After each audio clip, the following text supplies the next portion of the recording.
This episode of Your Morning Drive is brought to you by Fireworks Co-working.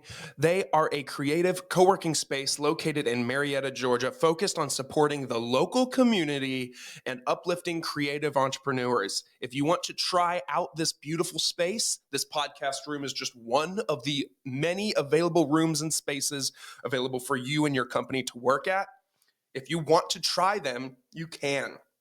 Use code DRIVE at checkout and you'll get a free day pass. So, if you're working from home, if you're working at an office that you don't have to go to, if you're tired of working at your kitchen table where you have to listen to your kids or your spouse or the lawn people in the outside cutting the grass and it's too loud for your Zoom meetings. Well, you don't have to worry about that. You can try out Fireworks Co-working in Marietta, Georgia. It's right down the street from Kennestone Hospital. They are the presenting sponsor of Your Morning Drive. They offer me a beautiful space for me to be able to record my podcast with all of the creators, business owners, and other individuals that I get the pleasure of interviewing, and they can be your home too. So either go to the space, tour the place with the staff, tell them Logan Lewis from Your Morning Drive sent you, or if you're booking online, again, use code DRIVE, DRIVE, for a free day pass to try the space. Your Morning Drive is also present to us by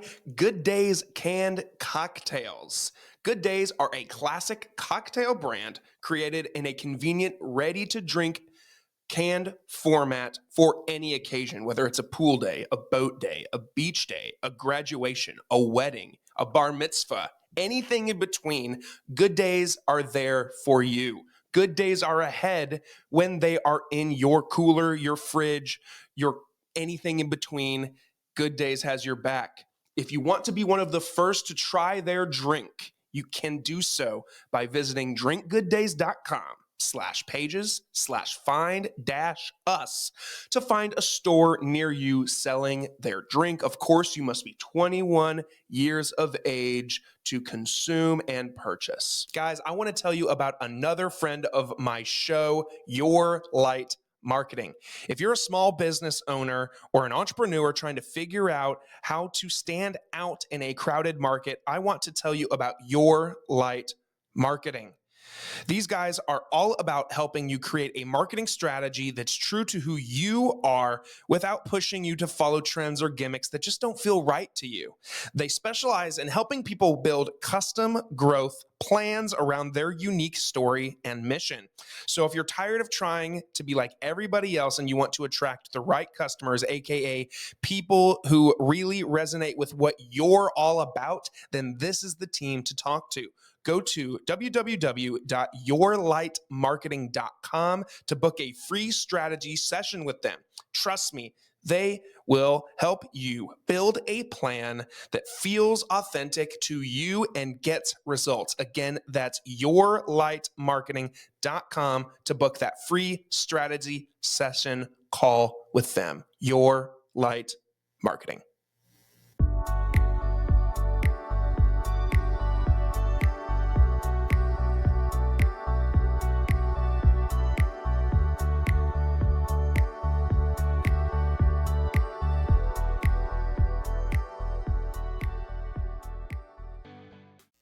Everybody, how are we? Welcome back to another episode of Your Morning Drive. I am your host with the most, Logan Lewis. It's good to be back with you all today. We are thrilled to have you with us. Before we get into our episode today, do me a favor and share it with just one friend that needs a new show to start their day. Share it with a coworker, your neighbor, your ex-boyfriend, your ex-girlfriend, somebody in your life that needs a new podcast to start their day. That's all I ask. You can listen on Apple and Spotify. If you want to watch in full on YouTube, you can do that as well. Everything is, of course, at Your Morning Drive. Don't forget to subscribe on your favorite platform, any of those three I mentioned, or all of those three. I'll take whatever you'd like to do. For even more ways to stay connected, follow along on Facebook, Instagram, LinkedIn, TikTok, all the places that you're already scrolling endlessly on. There on those platforms, you'll find show updates, episode announcements, fun clips to keep you entertained. And again, thank you for joining us. My guest today was the season 7 American Idol winner who set Billboard records with multiple chart debuts and has built an enduring music career with over 2 million tracks sold worldwide, including platinum certified hits. His discography spans from his pre-Idol album to his latest works, including the 2021 EP The Looking Glass and the 2024 single Deadweight. Known for his evolving sound, he draws inspiration from artists like Massive Attack and Nine Inch Nails.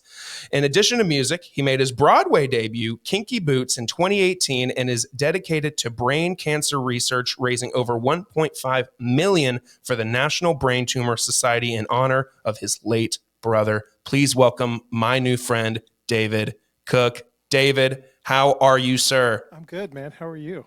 I am fantastic, over the moon, excited, all of the things in between. I appreciate you jumping on here. This is a real full circle moment for me, man. I mean, we're not gonna spend all of our time tonight talking about American Idol because if that's what you want to talk about, I'm totally fine to talk about it. Listen, bro, I'm sure every interview you've ever done for your entire, last 20 years has been American Idol, American Idol, American Idol. We'll touch on it, but we're not going to dive all the way into it like every other interview I'm sure has. But American Idol, that season that you won, actually, my parents had watched it, I think, ever since it started.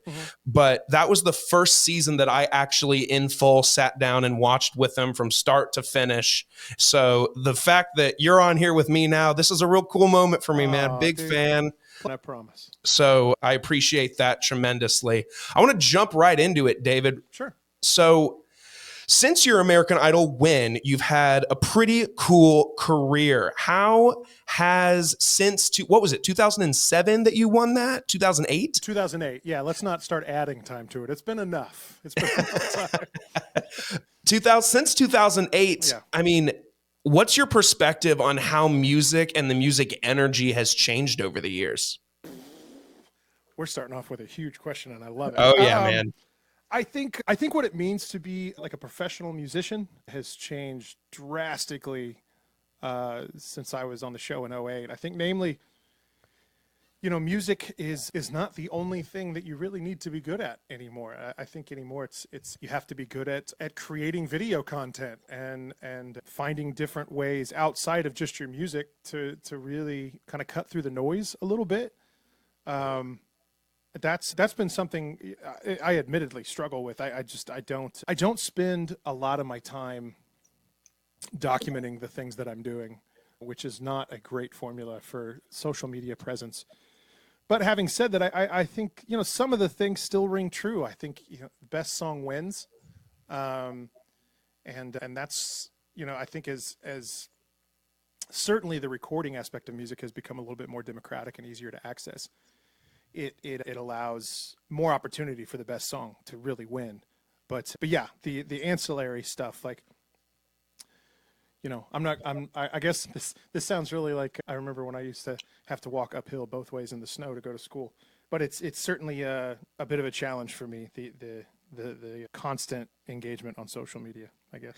Well, yeah, I mean, so you won at really a unique time. I mean, right around that time, the first iPhone had just launched. I mean, social media wasn't even really what it was. I mean, I'm sure Facebook was around. I was in 2007, I was in middle school at the time, not to make you feel any type of way, but I was in middle school. The Dark Knight had just came out. I mean, it was a great time to be a 13-year-old. The iPod was killing it. I mean, such an interesting time. And then since then, I mean, technology and social media have just kind of taken over the world. I mean, now we're facing challenges with AI and what that means for music and television and everything in between. I mean, what's your stance on, with these AI artists, which, I mean, what's your take on that whole movement lately?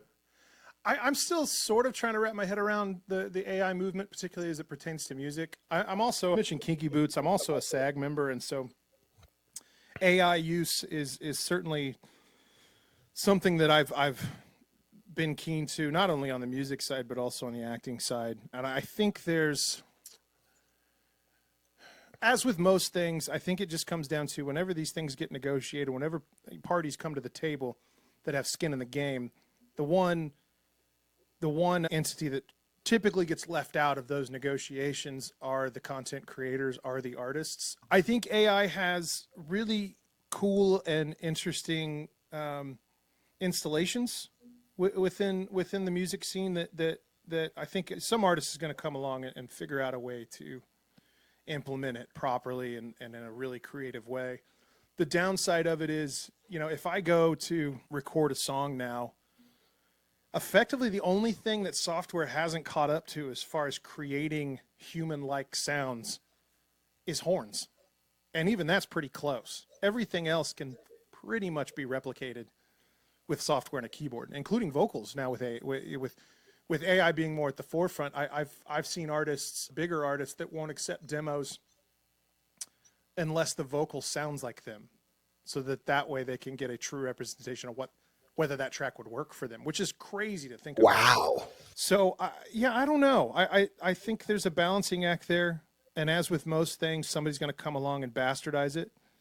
But hopefully somewhere in the atmosphere of it, somebody finds some way to use it in a positive way. I wish I could tell you I had that answer, but if I did, I'd be drinking out of a more expensive mug than my Turtles mug here.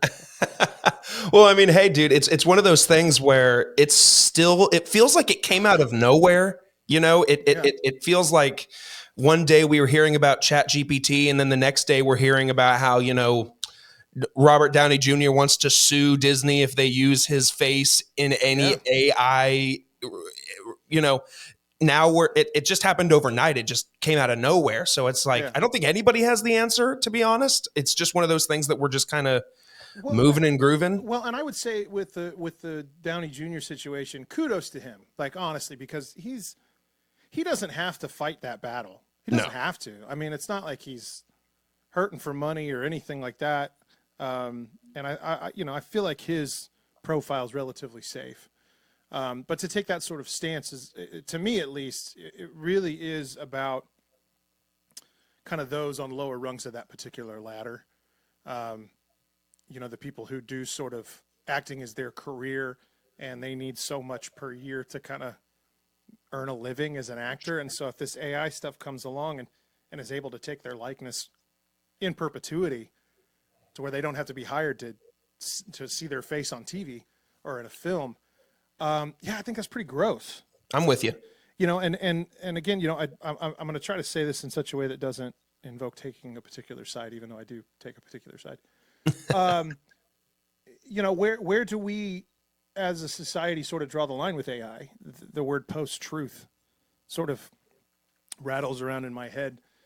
We get online and we watch these clips of people saying things, and now we're such a point in technology where we have to ask the question, is what I'm watching true? Is what I'm watching really happening? Is that person genuine, really saying those words to a camera, or is it just AI? That's pretty frightening. So I don't know. As with most things, I think technology moves relatively quickly, and then the attempts to regulate it to the betterment of society move pretty slowly. Sure.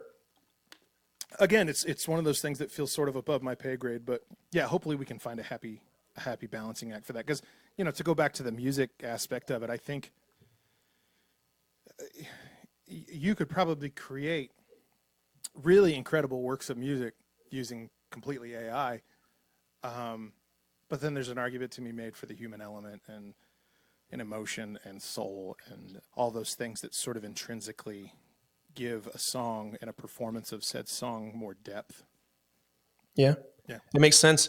And even speaking of that, I mean, a lot of your music, a lot of your songs often have deep, relatable themes. Any AI clip I've seen of music being created, it's all very surface level. It's not very deep. It's not very complex. When you're songwriting, kind of moving away from AI, what's your approach and where do you draw inspiration? Do you take, your own personal life? Do you take things of, events of things that you have witnessed? I mean, what's your inspiration to creating such? A lot of your songs are very relatable, David. Thank you. No, I just chat. I just type words into Chat GPT and it pumps out songs. No, I don't know. I think pretty early on I figured out songwriting is immensely cheaper than therapy. As an adult, I do go to therapy, but yeah, I sort of found, I'm going to say like 14, 15, when I'm feeling a particular way, I can just write a song and sort of purge it. A lot of times the songs were admittedly pretty terrible, but that wasn't really the point of the exercise. And so, yeah, I think that sort of informed the beginning. And then you mix that with I just genuinely love performing. I love telling stories. I love being a part of a creative process, and chasing music sort of allowed me to do all of those things. So yeah, I think that's sort of what initially drove me towards songwriting. And then, as you get older and gain more life experience, it sort of gives you a little bit more of a parameter to write about. So I do feel like, the stuff I'm writing now, I feel lyrically has the most scope to it of anything I've ever done. And I think a lot of that comes from just existing and experiencing more of the ups and downs that an existence on this planet and in this country have to offer. Sure. I can absolutely relate to when I was in my mid to late teens. If I was in an emotional state, the only way it made sense for me to get that out, because at my time and as 15 or 16, the thought of going to therapy meant that you were weird, or that you had issues. And I also, as an adult, go to therapy. Me and my wife also go to separate therapists because we believe that it's good to just get stuff out. Oh my God, it's man, I mean, I would love to hear your take on it, but what an epiphanous thing. Dude, sit down and talk to an unaffiliated third party about this week this happened, and so's pissing me off, and this thing's pissing me off, and this one's made me happy, and I just don't know how to navigate all of it. It's one thing to talk about that with a family member or a partner or anything of that ilk, but that person also has a perspective within that ecosphere, and so to get somebody on the outside that's yeah, maybe not. Have you looked at it this way? And really, who doesn't have skin in the game? It's absolutely super helpful. Yeah, we just started at the beginning of 2024, and I won't lie. Before I went, I was like, I don't need to go to this. Very close-minded to it at first. But as soon as I got out of my first session, I think I called my wife and was like, "That was the coolest thing I have ever done. I can't wait to go back." Right. I feel like one of the most destructive words in the English language when you're a teenager or a preteen or a young adult is crazy. It's such a dismissive term. That person's crazy. You're acting crazy. And I feel like it does so much damage to the person that it's being thrown at, only because it's just it dismisses not only their behavior, which may or may not be erratic, but it also dismisses the underlying feeling of it, which is just, what a knife through the heart that can be. And so I've been so, what's the word I'm looking for? I guess the word's happy. I've been so happy to see sort of as a country, our shift towards acknowledging, therapy as a viable option. Cause I can't say enough nice things about it. I agree. I never thought I would be in that state of being the guy that's shouting therapy from the rooftops and being like, go to therapy. Even if you don't think you need to go, it's cool. Like you said, it's cool to just talk to somebody that has no skin in the game. Yeah. Now shouting therapy from the rooftops, admittedly, that's a little crazy. No, rightfully so. If I come out to take the trash can to the street in the morning and my neighbor is screaming therapy from the roof, I might tell him he needs therapy. Yeah. Or just call the HOA. One of the two. Luckily, my wife is the president of our HOA association, so I like to call her Madam President whenever I get the chance. But she cracks down on that crazy stuff. But grass is a little too tall, my friend. I love it. Oh man, luckily she doesn't get onto people too much. As long as you're not just making other people in our neighborhood feel uncomfortable, you're fine. I wish our HOA was that way. Really, Oh man, they're sticklers. you need to be the guy at the top, David. I ain't got the time for that. Well, I would that's love true. to. What an awesome little power trip that would be. Right. You know? My wife was like, "You should run," and I was like, "But I know me," and that would go to my head. I would just walk around the neighborhood every day, just shoulders back, chest out. 100%. 100%. I'm glad that we see eye to eye on our HOA egos there. Oh my God, I love it. I'm curious, David, on with being an artist and thank you, by the way, for doing this with you. Yeah, being sorry, I keep coughing. Yeah, it's okay. Yeah, I'm Literally a little under the okay. weather. To anybody listening, I'm just sick. But The right, people appreciate you. I appreciate you. yeah, sorry Get for that the out of coughs. the way. They're gross. They sound terrible. But I feel good. I'm fine. So. The audacity of I him. know, what a dick. You were saying something. I'm sorry. No. It's good. It's good. With these demands, kind of like what we were talking about at the beginning, the demands of the music industry today in 2024, how do you balance the demands versus being creative? Because I know that being creative, I mean, even myself, when doing this podcast, I've got to take into account certain things that I can or cannot do, even if I want to do them, because I know they're not going to hit, or I know that they're not going to, pop off. So how do you kind of find that balancing act, or do you not care and you're going to make the content in the music that you want to make? I sort of feel this way about it. Content's fine. It certainly has a place in sort of the modern algorithm of being a musician, but none of it means shit if I'm not making music or have something for somebody to listen to, or I hate to say it like this, but like, if I don't have a product, what the hell am I doing trying to sell anything? Sure. So yeah, I think I'm constantly looking through the lens of making music. Everything else feels sort of secondary and is treated as such. Yeah, I think, if I go outside and, I happen to walk by a field, let's say, and I look out and, man, what a beautiful image that is. My first thought isn't, I'm going to take a picture of that and post it on the gram. I don't say gram because I'm in my 40s, but, also it's, my first thought is like, I might take a picture of it, but I'm using that for inspiration, for songwriting, or just writing before anything else. So yeah, I think, listen, man, there's different balancing acts for every artist. And I know that some artists, are able to thrive thinking content first. For me, it feels, I just got on TikTok, and my whole thing with being reticent to join it was like, I don't want to be in a position where, in order to be successful, I have to post a video of myself dancing to one of my songs. Like, I just don't want to do that. The fans want that, David. I'm sure they do. I know a bunch of artists that would be happy to scratch that itch for them, but I'm not one of them. So yeah, I think, I don't know. That's sort of where I stand. I don't know if that's an answer to your question at all, but that's sort of where I stand. Yeah, absolutely. Absolutely. Product first, salesmanship second. Sure. Absolutely. Third. So. Hey guys, I want to talk to you a little bit about the company that makes your morning drive happen every week. Are you looking to elevate your business and your brand? Hammerhead Creations is here to help.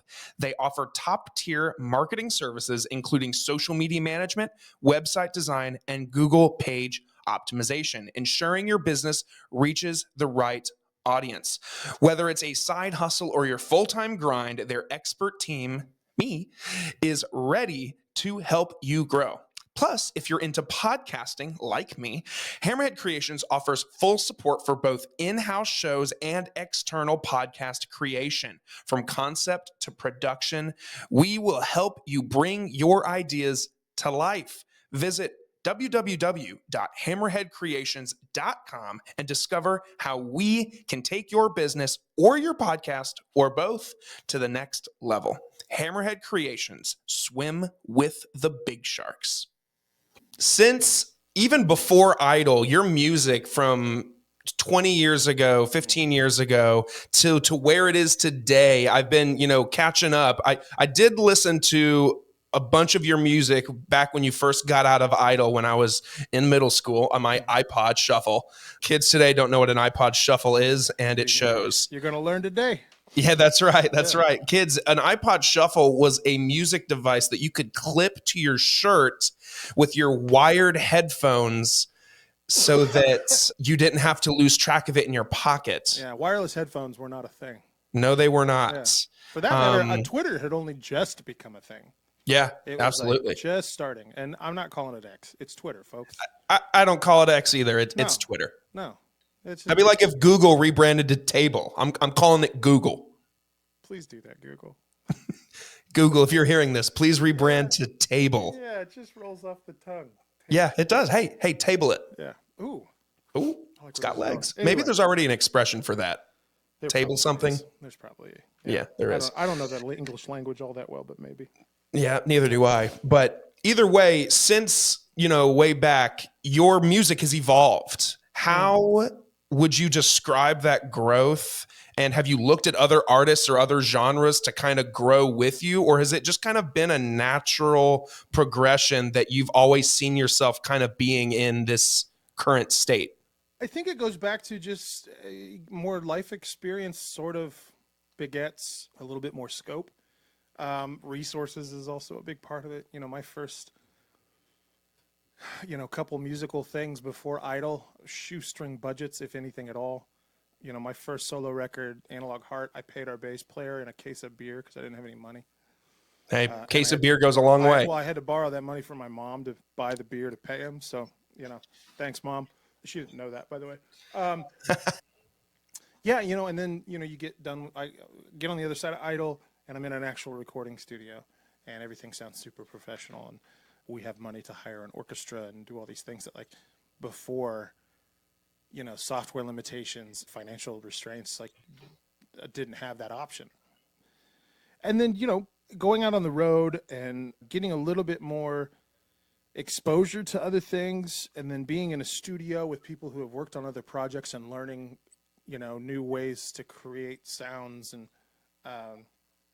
all of that all that little knowledge kind of creeps in, and then the next time you're in a recording session, it's like, oh, I could hear this thing that so-and-so did on this other song with this other artist. We could try something in that ilk, and then that leads you down a path and you find a sound. And yeah, I think it all boils down to sort of experience and exposure, the 2 E's.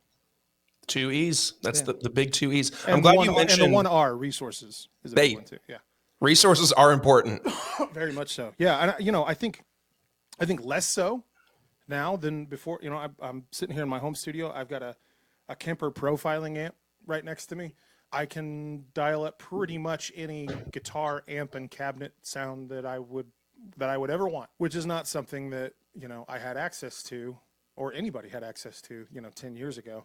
That sort of falls into the democratization of music. Everything is so much more accessible now. Sounds, instruments, and so it's pretty exciting. The downside of it is you can kind of see the edge of it. So that little shelf thing right here with the red thing there, that red thing is an amp head, and there's a bunch of amp heads on this shelf. I haven't touched them or used them in years because everything goes here. I need to get rid of this terribly. It's just what a waste of money this ended up being. So yeah, that's sort of, I think some 15-year-old kid who knows what he's doing, he's got a laptop and he's got the right software, can do everything that I can do here with that shelf of amps and outboard gear and, studio speakers and a tuned room. Like it's pretty incredible, when you think about it. Cause I remember it was a big deal to get into a recording studio. Sure. Before I got on Idol, it was not an option really. So yeah, I love that part of it. Yeah, absolutely. I'm glad you mentioned Idol because I'm curious, just based on not even from a professional standpoint, but just kind of like a general curiosity. So, I mean, you're on Idol, you go through all of the weeks, you find out you win, and then boom, does life just start? I mean, over the course of those last couple weeks, I mean, are they starting to get you introduced to like representation and stuff? I mean, in case you pop off and win, or is it the next morning after you win Idol?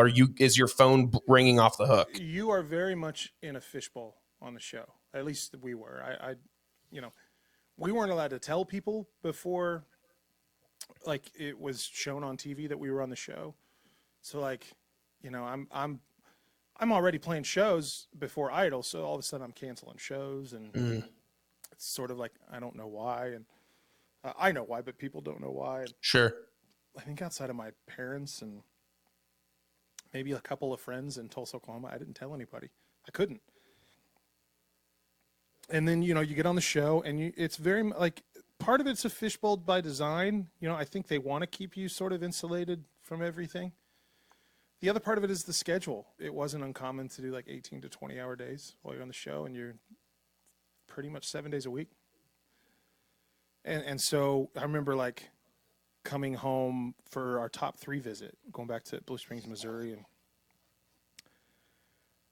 not really sure what I was going into. And then there's a parade, and you're performing songs on the football field at your high school, and going to a Royals game and throwing out the first pitch. And it's like, wait a minute, I worked for the Royals for like 5 seasons, like running food in the sweets department and getting treated, you know, terribly Horribly by alumni players and shit like that.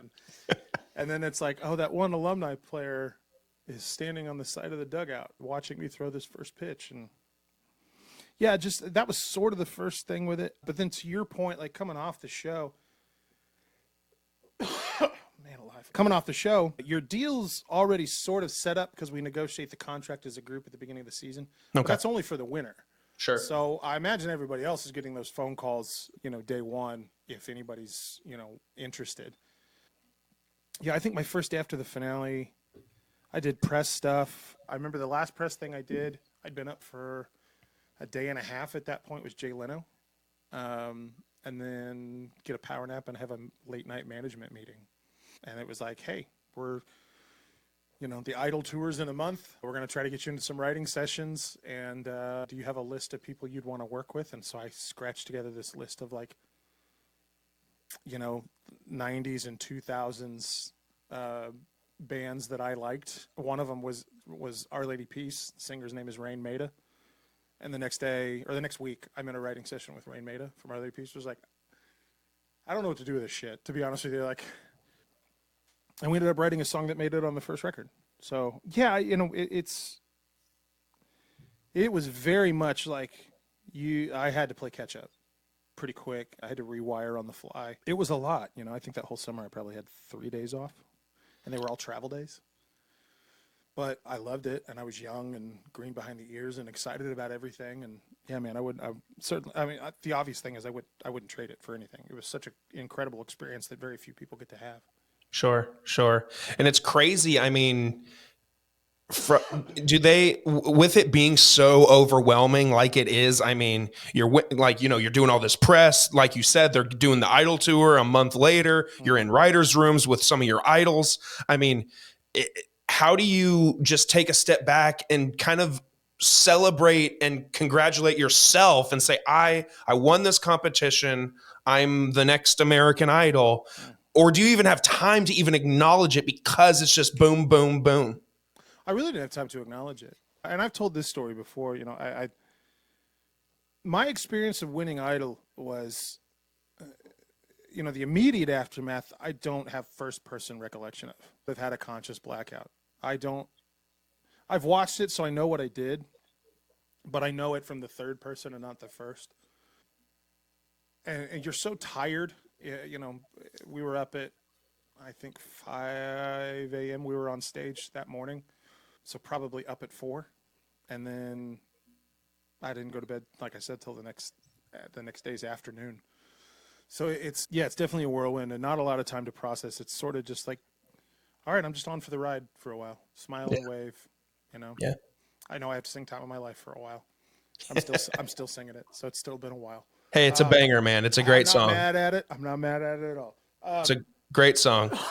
So, yeah, I think it very much is just like, all right, turn turn it off. Take mental snapshots when you can.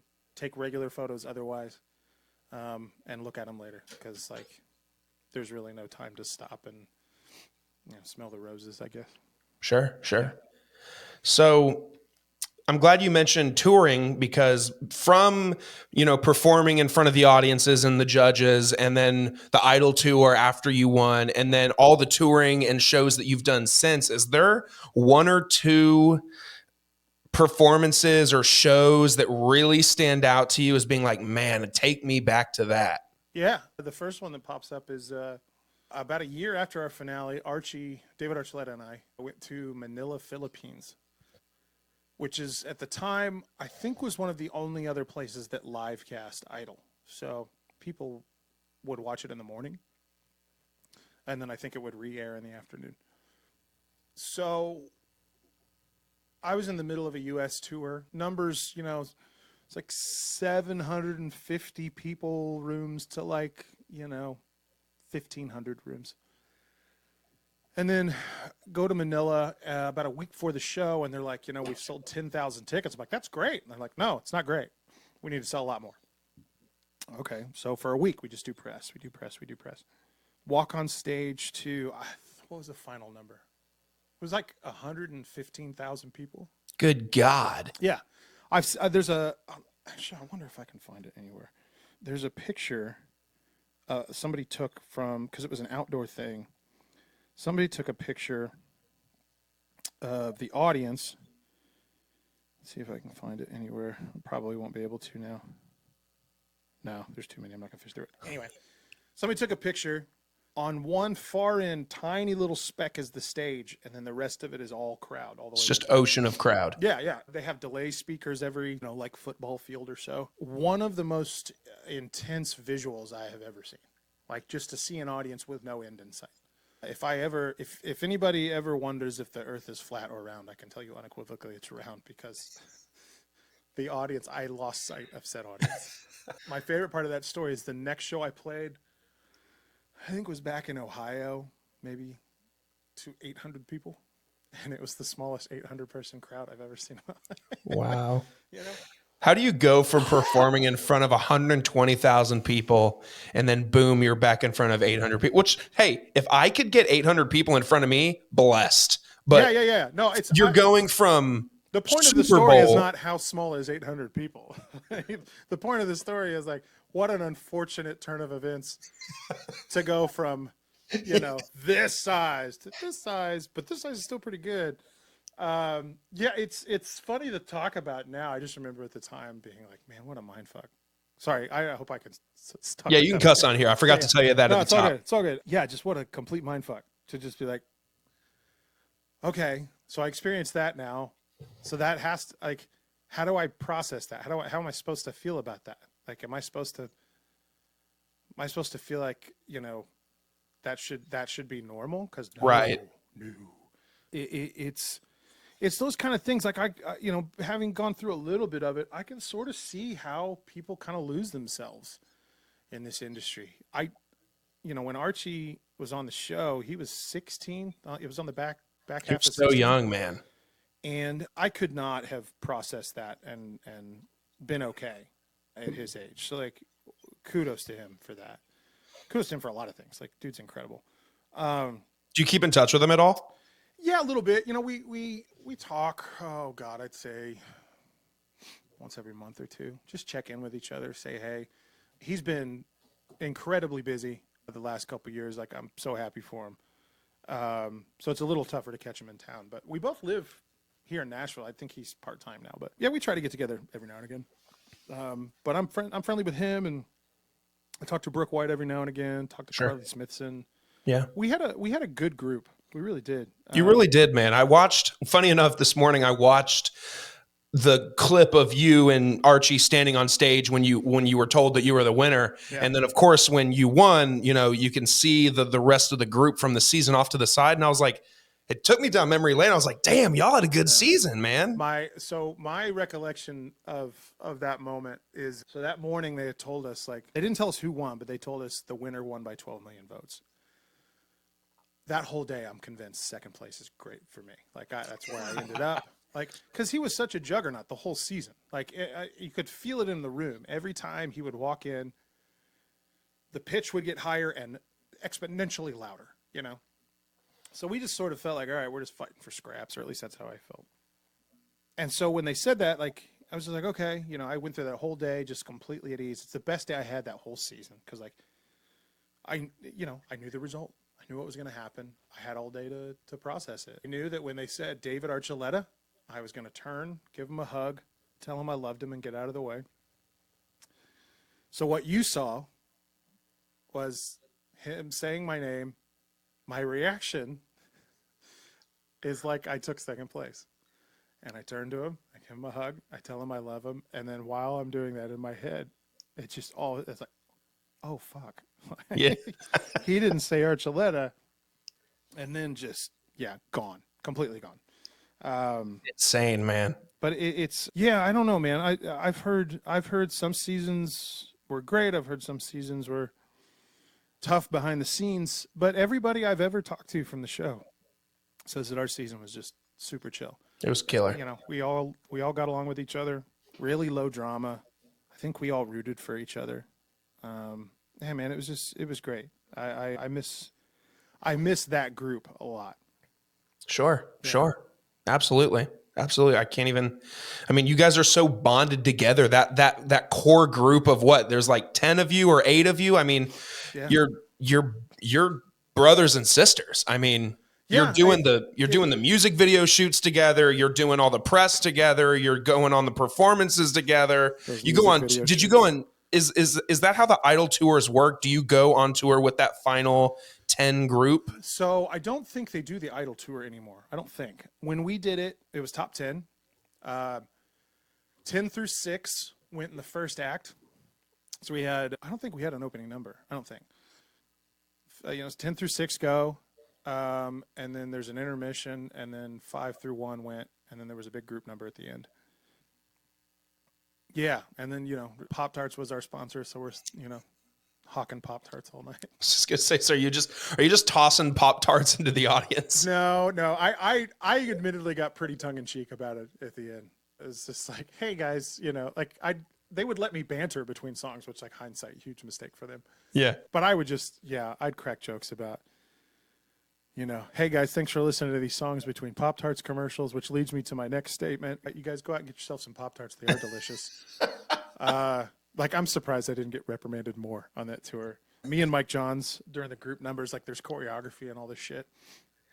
But, like, obviously Mike Johns and I aren't super into choreography to begin with. So we just started making up our own and coming up with different stuff at every tour stop. And there was one where we walked out with drinks and we cheers them like Stone Cold Steve Austin style. Yeah. But we did it right over the monitor board.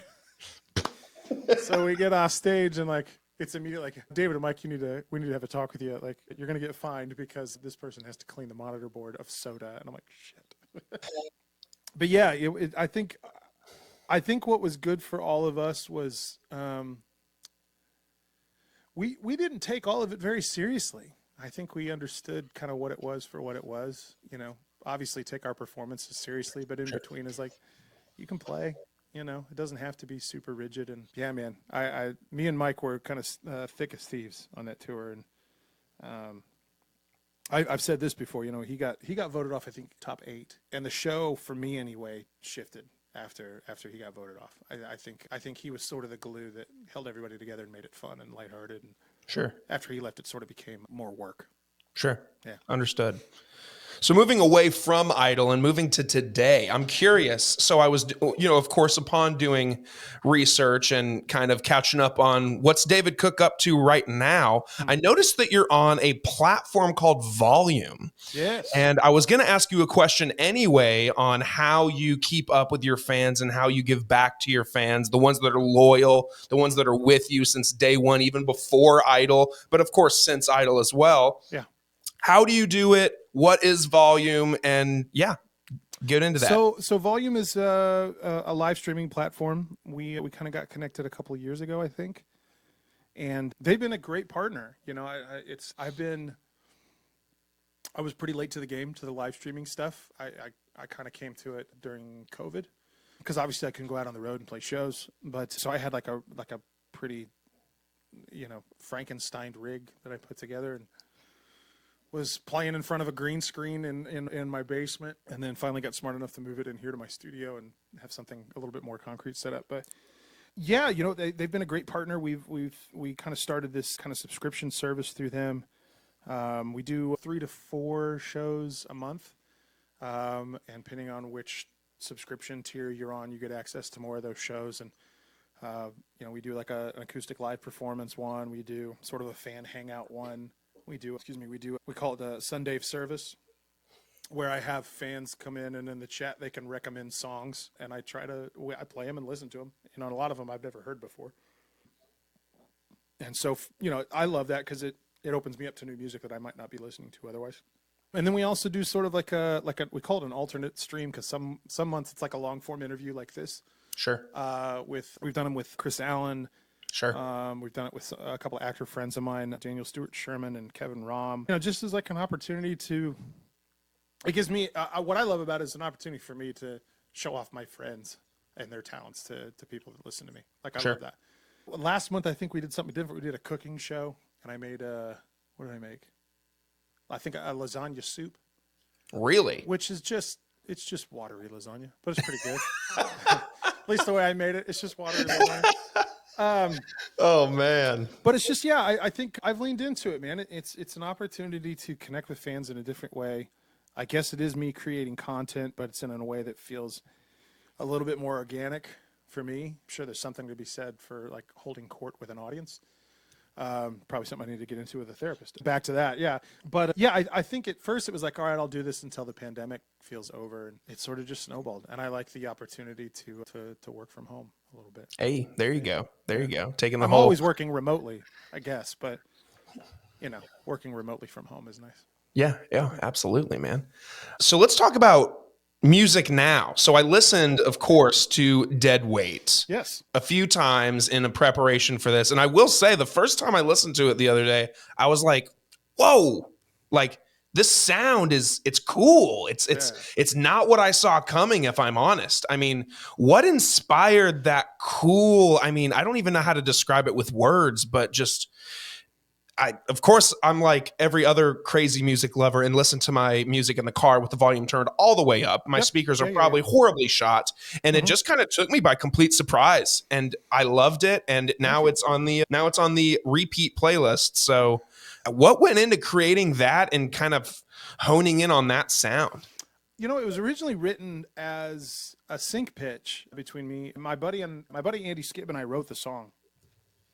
And we were like, hey, let's write something like to pitch for sync licensing. Not necessarily something for me to release as an artist, but, a commercial or a TV show or something. And as we started kind of really fleshing it out, I was like, I might want to hold on to this. I don't know. And Andy was really cool about, hey, man, whatever you want to do. Because he could have easily said, like, no, we're going to pitch sync this. And, yeah, I don't know. I think going into it the way we did, it allowed us to take some steps from a production standpoint that I don't know if we would have taken otherwise. A lot of like synth dynamics and programming dynamics that I might have been a little timid to take. But it's like, oh well, my name's not going on it, so let's go ahead and try this. And then at the end, yeah, I was kind of the same way. I was just like, I really dig what we did here. It feels different, but in a really cool way, and I kind of want to chase that. And so a lot of the stuff that I've done leading up to Dead Weight and certainly past that has sort of fallen into that realm of like, all right, now I feel like there's really no rules. Yeah. So I'm going to write as such. And so I feel like musically, I'm coming into the next like album recording or whatever it's going to end up being. I'm coming into it like really with like, all right, there's a huge scope here, and I'm going to leave it up to my producer to kind of whittle it down a little bit and find a lane. Because normally, like, I come in to a recording session and the stuff is part and parcel, pretty much what it is. Might be like a tempo shift or a key shift, but yeah, I'm excited for this stuff. And Dead Weight was certainly sort of a catalyst for a lot of it. Yeah, absolutely. So is that where we're going towards? I mean, is that what's coming down the road? I mean, you've done some singles, you've done some EPs and stuff over the last couple years, but it's been a minute since we've had a full length album. Is that kind of what we're going towards? We haven't fully discussed it yet. If I had my druthers, I think it'd be a series of EPs, and then at the end of that, Sure. we'll re-release it with maybe something else as a record. But yeah, I there's financing at play and all that fun stuff. So yeah, I don't have a firm answer. I know, like, again, if it's just me making the call, then I would love to do, a series of EPs and then a collection at the end of it. But yeah, I don't know. Yeah, well, we'll keep our eyes peeled on There that. are no rules. So. You're in Music City, man. You're in Nashville. Say. I love me some Nashville. I had my bachelor party in Nashville there a couple years ago. Where'd you? Oh, everywhere. I mean, Kid Rock. The whole strip. Yeah. Sure. All of the places that you're told to go to. Florida Georgia Line, which I don't even think is there anymore. I think they closed that bar. I haven't been down there in so long. I think they replaced it with something else. But my wife is from Nashville, and her dad actually worked in Music Row and worked with some of the goats like Johnny Cash and Willie Nelson. He was the sound guy in the booth, man. So he's got some crazy stories where he's talking about Willie Nelson like he's just a coworker. And I'm like, whoa. Oh, Willie? We call him Willie. He's like, yeah, I had a smoke break with Willie. We're smoking a cigarette on the curb. And I'm like, you're talking about, right. We're smoking cigarettes with Willie Nelson, and you're just talking about that like I talk about Brad at the copy machine. Right. Like, Jesus. It's insane. So, I mean, do you feel inspired living in Nashville? Have you been in Nashville long? I mean, is it cool being around that? My now wife and I, we moved out here 2012. Lived down in the Gulch for a little while, if you're familiar with the area. And then moved out to the burbs, and we've got our little pocket. The thing about Nashville that I do like, obviously, I can work here and I can do the things I need to do. But I grew up in the Kansas City area, and Nashville, it's different industries for sure, but it does sort of feel geographically a lot like Kansas City. Like there's pockets and they're a little spaced out. And it takes about 20 to 30 minutes to get anywhere.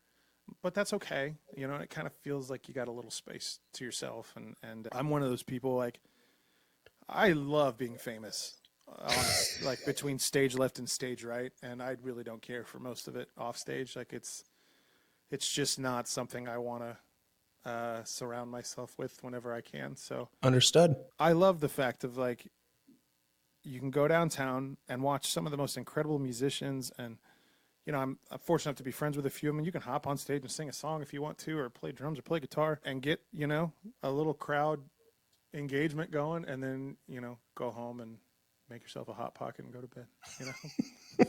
That sounds I'm not condoning hot pockets by any stretch. That was just the first food that popped in my head. It wasn't Pop-Tarts, David? Shit, they're not paying me anymore.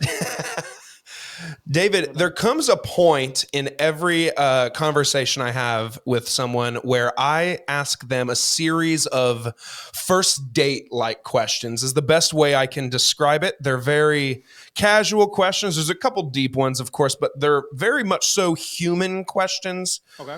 And they're very casual. I mean, they're just a good way. People might know David Cook, the artist, the musician, the rocker, but they might not know everyday David Cook. Okay. So these questions are kind of everyday David Cook. Are you ready for them? I'm ready to go. This portion of the podcast is also brought to us by Stage Dive. Stage Dive is a music and podcast streaming platform that aims to put creators first, meaning your subscription will directly benefit the creators that you love. Stage Dive does not play ads among their creators' content. Instead, they provide a subscription-based model where listeners can discover new music, comedy, podcasts, everything in between for a fixed monthly fee. When creators attract a listener's attention, they earn a portion of that listener's monthly subscription. With code YMD25, you'll get 25% off your first month's subscription. Now, the subscription is only $3.99 a month. So that means with my code, you can get your first month of listening for less than half of a cup of coffee from Starbucks. That means you can support your favorite indie artists and indie creators for less than $3 for your first month. www.stagedive.com. What is your all-time favorite movie? Depends on the mood, but most of the time it's a tie. It's Roadhouse or The Jerk. Ooh, both great choices. Yeah. Great choices. What was your first ever job? I put together furniture in the back room of a furniture store in Blue Springs, Missouri. Wow. Yeah. Shouts to that furniture store. They did not last long because I was terrible at it. Wow. Yeah. You single-handedly caused the demise of their business. 100%. And the statute of limitations is run out, so I cannot get sued for that. Got it. Yeah. Rank these 3 things in order of your favorite to your least favorite. We've got queso, we've got guac, and salsa. Queso, salsa, guac. I don't really like guacamole too much. Yeah. Sounds like if you know, David, if I find myself in Nashville and we find ourselves at the same Mexican joint, we're gonna be fine because that is my order: queso, salsa, and guac. I'm not a guac guy. It's the onions for me. I'm not big on onions. I know onions are typically in salsa, but they're not as prominent. I'm just a big texture guy, and the guac, it's just not. Feels like you're eating like somebody nuked some Play-Doh. Yeah. And like, I don't understand the experience of paying $3 extra for someone to come and make it by the table. I don't need to see that. You could heat it up in the microwave. I don't give a shit. Just, I don't need somebody extra to make hot dogs in front of you. Like nobody wants to see how it's made. You know what I mean? Just, I'm not going to pay you extra to see you mush things in a bowl for 45 seconds. That's not enjoyable. Funny? I'll happily pay extra to go to a hibachi steakhouse and have somebody make that food in front of me. So I don't know what the hell I'm talking about. Yeah, maybe not. David, if you were, this is a little morbid, but if tomorrow was your last day on Earth, what would be your last meal tonight be? Okay. I'm going to include the company in that. The company would be my wife and little brother. The food, and this is, apologies in advance. My wife's a vegetarian, but I'm not including her in the decision-making process for this. That's all right. It's going to be a large pepperoni pizza from Pizza King in Kokomo, Indiana. Some Louis chili dogs, cheese and chili, no onions and no mustard from Louis in Kokomo, Indiana. Chicken and cheese taquitos from Quick Trip. Don't you dare judge me. No judgment, man. I respect it, honestly. And then, I have to say, I don't know that anything beats a fountain Coke from McDonald's. Amen, bro. Yeah, I think that's it. No sides. That's a great meat. That sounds like horrible indigestion, but tomorrow's your last day. I'm gone at You don't midnight. have to deal with it. I'm gone at midnight, so who cares? That's all right. Yeah. This is a fun one for you. Okay. You get to organize a music festival, but it's only for you. You are the only audience member. You get to pick 3 headliners. Who are your 3 headliners? Okay. I'm going to do this, but I'm going to pick eras of a couple of the acts. Okay. First one's Big Wreck. Any era. I love their entire catalog. No misses. I'll go Our Lady Peace. Gravity back to Clumsy. Sort of that area for me. And then who would be the third? I'll say, excuse me, any of the Clint Lowry Seven Dust. Okay. Yeah, those 3. That's a great festival. I'd buy tickets to that every day. I would follow them. There you go. If that were a whole tour, I think I'd qualify as a groupie at that point. Hey, I mean, whatever you got to do to be able to see it. Sorry, guys. This is what I look like. You don't work, that you don't have any obligations, a day that maybe the wife is out doing something for herself. How do you take care of yourself? What does a self-care for David Cook look like? Movement is a big one. Even if it's just going out for a walk. We got a couple of dogs that like going on walks, so take them out on a walk. Food-wise, if we're taking care of ourselves, trying to find a protein, trying to find a vegetable, trying to stay away from like fast food and carbs and all that shit. And then just, I don't know, sort of taking in things I enjoy. I might watch an old movie, or I got a PS5 last year for Christmas, so I'll play a little like college football. My brother and I play, each other on there from time to time, so... and then spend time with wife and family. Absolutely. Yeah. Absolutely, man. Oh, you said wife's not there. Yeah, wife's not there. So you're just you get to game with the boys the whole day. Yeah, I like that. All right, cool. Add me on PlayStation, bro. Let's run some COD. I'm in. All right. I gotta get caught, but I'll do it for sure. That's okay. That's okay. I need to get college football. I can't believe I haven't gotten college football. Dude, it is. Yeah, man, it's as advertised. It's so funny to like play it and feel nostalgic. Like I'm a big Missouri fan, so Sure. to take Missouri to the national championship. Feels like it feels like one of those things. Living in Georgia, I don't struggle with my team going to the national championship very often. But This year you might struggle a little bit. Sorry to say. hey, that's all right. That's all right. Yeah, but it's we did too. So whatever. That's okay. That's okay. David, do you know what I mean when I ask you what is a hill that you are willing to die on? 100%. What is a hill you are willing to die on? Mustard is the devil. I'm with you, David. Yeah. If it's honestly, if it's an ingredient in something, I don't need to know about it. The only exception that I'll make for mustard is deviled eggs. That's it. Okay. Other than that, I don't want. If it's in something, I don't want to know about it. Because if I know about it, I'm not going to eat it. Yep. Mustard is the devil. Wow. All right. Period. End of Between college football, queso, and hating mustard, we might be friends, David. See, I'm not the only one. I'm not dying alone on that hill. No, you are not. I will die right there with you. That and one B would be I have a pretty severe amount of disdain for people that don't use their turn signals when they're changing lanes. My wife will attest. I don't know why, but I get real bent out of shape when somebody does that. Are you just a mad guy? I can't stand it. You know what? It's probably a symptom of a deeper issue. But yeah, I can't stand it. I get so bent out of shape. Like, just turn your damn turn signal on. It takes 2 seconds. And then she's like, "You need to calm down." I'm like, "You're right." That's when my wife looks at me and says, "Golly, you don't have to get so mad." But you do. But you do have to get mad. You have to get mad. It's not okay. God bless it. All right. God bless it. A couple more, David. What does success look like to you? Ooh. That is a shifting definition, or has been for me, I think now. To be as home as often as I possibly can and still, be comfortable. Yeah, I don't want to be in a position where I'm saying yes because I have to. I prefer to, I'm so fortunate to have this job, have this career for as long as I get to have it. But I definitely want to continue to try to be in a place where I get to say yes because I want to and not because I have to. Absolutely. Yeah. A couple more. What is your biggest fear?